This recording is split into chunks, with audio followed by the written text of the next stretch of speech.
Коммерциялы болмаған иштимагый уюшмалар социал ориентлашкан. Зинаида Богданова жетекчилигиндеги Сукурлар жамгыяты Нурлатта 55 жылга мелде. Көрүүдөн мәхрүм 75 кишини бирлештире ул актив турмуш алып бара.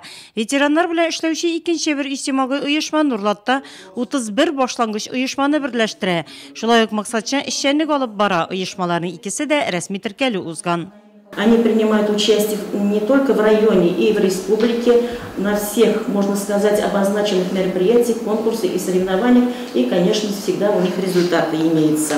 Нурлатта коммерциялы булмаган социал уюшмалар сигезеу активлары бар, пассивлары да юк түгел. Закон нигезендә эшчәнлек алып баручылары белән бергә рәсми теркәлү үтмәгәннәре дә бар. По уровню районов, регионов, республик, областей, всех программ по улучшению каких-то или проведению там, естественно, в том числе мероприятий на территории, да, способствует которые для населения вообще все руководство Российской Федерации, да и на местах уже взяли курс на реализацию мероприятий в рамках данных НКО, которые непосредственно связаны с нашим населением. Мы видим, что мы отстаем, намного отстаем. Активлыкны арттыру белән бергә Россия республика дәрәҗәләрендәге конкурсларда катнашуда мөһим дип билгеләнде киңәшмәдә.